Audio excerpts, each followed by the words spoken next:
Bonjour et bienvenue pour ce élan aujourd'hui. Et franchement, je n'ai ni un labo, ni un racontant une histoire, ni quoi que ce soit. C'est les vacances.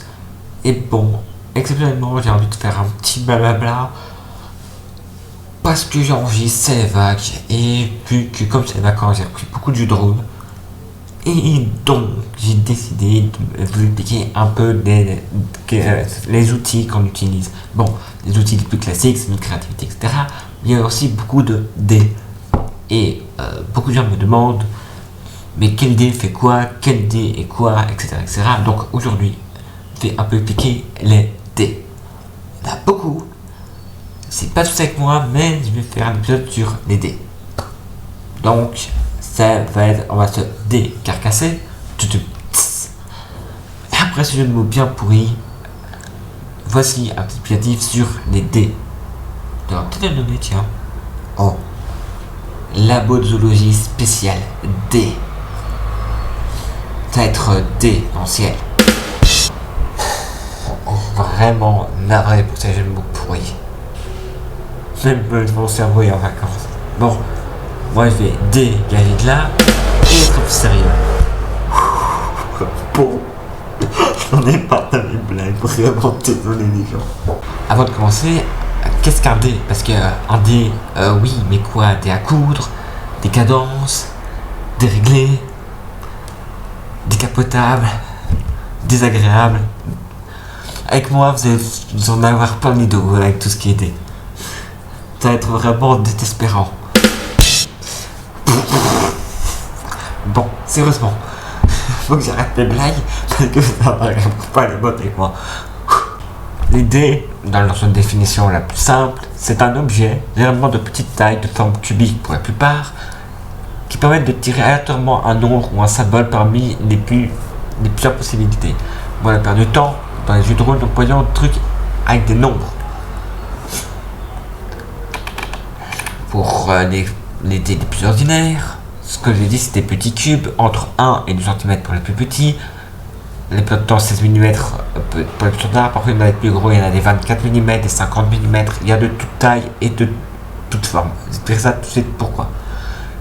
Donc, pour les plus simples, les petites tailles et si facilement de 1 à 6, seulement c'est fait avec des motifs de points. Voilà, donc c'est de 1 à 6.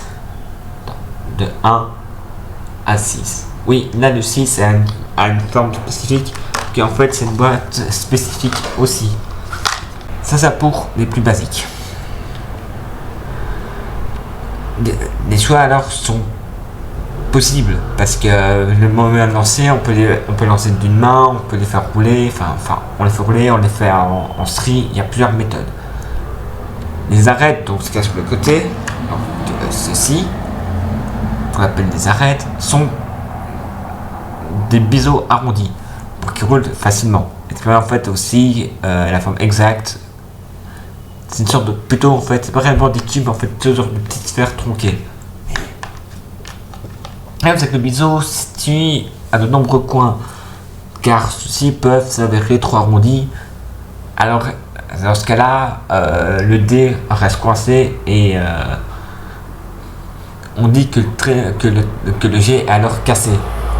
Ou dans certains cas, quand un seul morceau d'une arête est coupé ou allégé, on appelle ça alors un dé pipé, qui est d'ailleurs illégal dans beaucoup de jeux, dans le poker. Mais bon, ça c'est des jeux de hasard. Mais dans le jeu de rôle, c'est la même chose. Si quelqu'un se prend avec un dé tronqué, ça coupe un peu l'envie de jouer.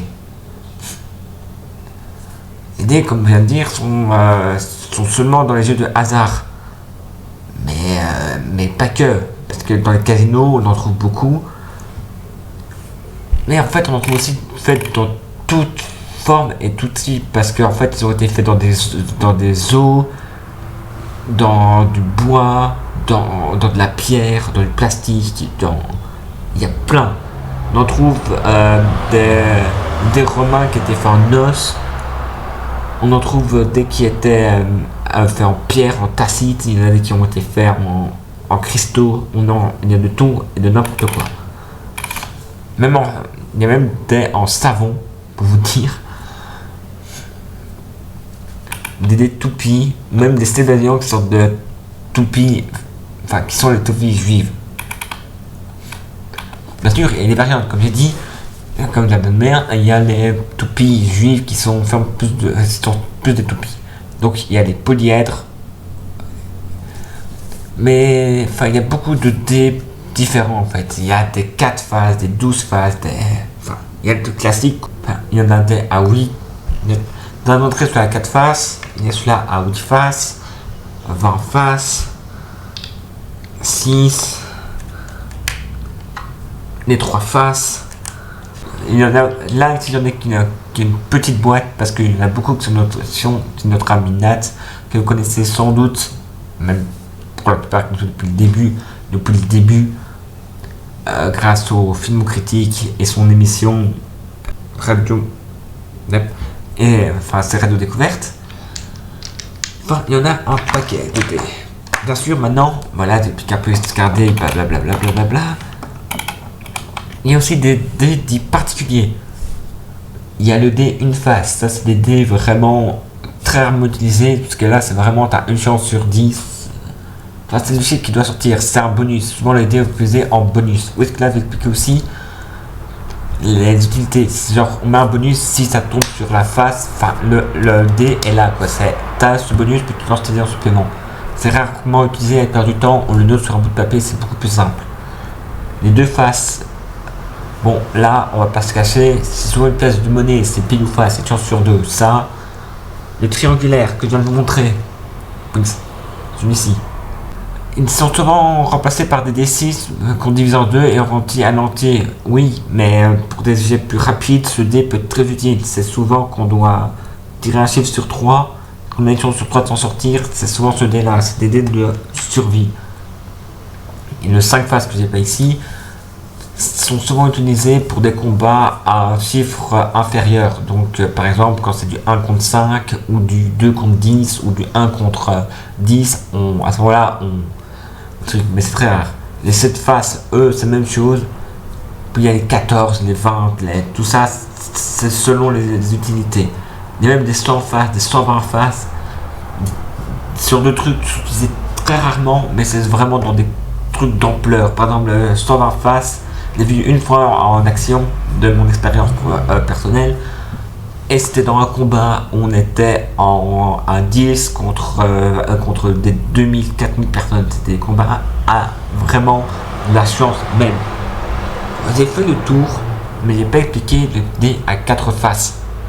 Pourquoi je le garde à la fin? Parce que ça, enfin, il y a certains que je disais, pourquoi j'ai pas parlé de l'unité et etc. Ces deux-là, avec des dizaines, des unités et le D6.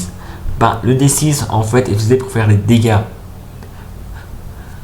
La plupart du temps, un joueur averti en a plusieurs. Là, c'est une boîte de démo, j'en ai que 2 par exemple. Mais dans d'autres trucs, j'en ai à donner des boîtes entières, donc pas de souci pour moi. Le dé dizaines et des unités sont souvent les jets, donc on jette nos jets et ça fait notre réussite, notre ratage ou notre approximatif. Par exemple, on a une action, on doit faire 50, on lance, on fait 85, c'est raté, mais c'est rien de grave. Parce qu'on a la réussite critique et l'échec critique. Je m'explique. Vous jetez vos dés, vous faites un 0, 0, 1, 0, 0, 2, 0, 0, enfin de 0, 0, 1 à 0, 0, 9, c'est réussite critique. Il faut savoir que le 0 qui a doctoré n'est pas 0, 0. Si vous faites 0, 0, 0, c'est 100. Parce que oui, le 0 présente 10 en fait. Et sur la 50, et sur des centaines, ça présente 100. Enfin. Si vous faites 0-0, c'est un échec critique, c'est 110, vous êtes au-dessus de tout jet, vous êtes en échec foirade. Donc là, dans ce genre de cas, on jette un des 6, dont je vais parler tout de suite, pour voir l'intensité du dégât. Et parfois, ça peut faire très mal, parce que ça peut être une simple fracture, une simple chute, un étourdissement, à une mort violente par écrasement, ou même lorsqu'il traverse la cage thoracique ou la boîte crânienne. J'ai ça d'expérience de joueur. Bon, là j'ai passé hélas au pire cas. Et aussi, comme je l'ai dit, les bons cas, les 0-0 de 0-1 à 0-9, c'est une réussite critique. Là, vous aurez des bonus pour trouver, etc. etc. dans le cas contraire de 95, donc je montre en même temps, donc c'est de ci à 100, enfin à 000, vous êtes mal, très mal. Enfin, 95 c'est pile poil, mais au-dessus vous êtes très très mal barré. Parce que plus vous montez 98, 99, 100, 110, etc., plus vous êtes très mal barré. Bon, ce qui est exceptionnel d'un des personnages que moi personnellement j'ai eu, mon personnage avait une force brute très puissante de 90, plus une amulette de force qui lui rajoute, qui dédoublait, donc c'était 90 x 2, puis encore une autre amulette de force, donc x 2, donc c'était 90 x 2 x 2, donc 180 x 2, donc 360. Force brute 360. J'avais beau faire des jets critiques, j'ai réussi à tous les coups, même les 100, mais quand on fait des 0-0, 1, 0-0-2, 0-0 et quelques, pour dire que l'ennemi décollait sa race. Bon, ça c'est pour un peu le petit blablabla personnel, que bon, on en trouve beaucoup, mais bon, il y a les probabilités, mais bon, là, le calcul de probabilité, hélas, est triste parce que on ne sait, pas prévoir la probabilité d'un jet précis, même si on peut calculer, etc. Le moindre faux mouvement peut faire que votre probabilité totalement calculée s'échec complètement. Parce que la loi de nominale ne prend pas en compte les variables de la table, etc. Et ça, parce que j'ai eu des coups de joueurs, même de MJ qui essayent, donc MJ, maître du jeu, maître joueur, désolé, en même temps j'ai oublié que je dois faire le vocabulaire. La formule peut vous la donner, la voici, mais voilà, ce qui est écrit là n'est pas obligatoirement la réussite à 100%.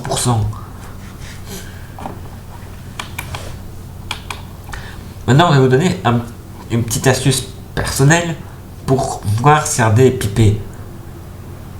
Parce que bon, chaque maître du jeu, chaque chaque truc du jeu de rôle a ses décisions personnelles par rapport à un joueur qui essaie de tricher. Par exemple, lorsque c'est intentionnel, pour qu'un résultat sorte fréquemment, même au contraire sort moins fréquemment, parce que oui, il y a des gens qui essaient toujours de faire des 0-0-0, c'est bien, mais des 0-1 tout le temps, on crame. Mais alors il y a des gens qui sont plus malins, qui font l'inverse, ils évitent que les 95, 96, 97, 98, 99, 100 sortent. Alors ils font 85. Ah, j'ai raté. Mais tu te dis, ouais, bon, bah, il a pas eu de chance. Il sort un moment à 94. Ouf, c'est chaud, mais bon, c'est pas un gros jet, donc ça passe. Et c'est la meilleure méthode pour éviter. Bon, ne trichez pas, c'est la meilleure des méthodes. Mais c'est le pire des cas, c'est bien tricher. Mais quand c'est un défaut non intentionnel, par exemple, chaque phase va avoir alors sa probabilité propre. Mais quand les dés sont pipés, on va le cramer. Parce que si on le jette plusieurs fois d'affilée, on peut tenir une alternance de valeurs. Mais ça peut aller jusqu'à 6 doublons, soit on a plus ou moins 16,60%, un truc de genre de réussite. Mais c'est très compliqué. Que plus il y a de nombre, plus le nombre risque d'être élevé, ou plus il y a de dés, plus tu risques de te prendre la tête à devoir tous jouer, lancer tous les dés, Si t'as 200 joueurs ou t'as 5 joueurs avec chacun 10 boîtes, t'es parti pour la fête. Hein. Alors le meilleur moyen, quand tu présumes qu'un joueur a des dés pipés, moi perso ce que je dis souvent c'est, je prends les dés et je dis tu permets parce que, excuse-moi mais tes dés tu les as achetés où? Je pose un peu les questions de base, genre tu les as achetés où, tu les as depuis longtemps, même la question la plus anodine qui peut cramer si quelqu'un est un joueur vétéré ou un débutant, simple question de base, c'est ça fait longtemps que tu pratiques le jeu de rôle. Si la personne vous dit non, c'est la première fois, tu dis ok, tu gardes un peu les dés, tu fais te permettre, tu gardes un peu tes dés pendant une pause, tu fais quelques jets, tu vois un peu, toi qui as un problème, c'est un nouveau, tu fais écoute, je crois que tes dés ont un petit problème, parce qu'ils sortent souvent trop de fois le même nombre.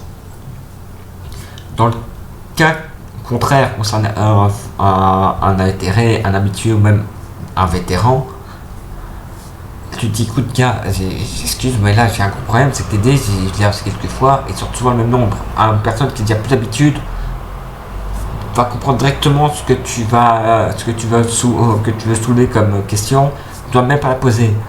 Qu'un joueur habitué te dira directement est-ce que tu me traiterais pas de tricheur. Et là la question est simple, c'est écoute, soit tu l'es, tu crânais et ça le voit directement à la réaction, soit c'est pauvre gars avec des dés qui l'a trop usé.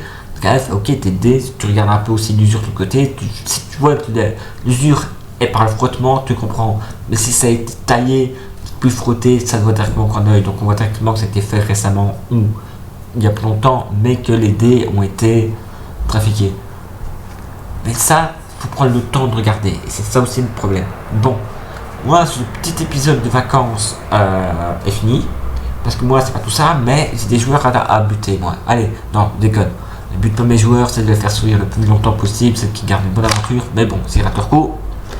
Allez, les UTS. Allez, ciao les gars. Si vous voulez, un jour on en fera un beau.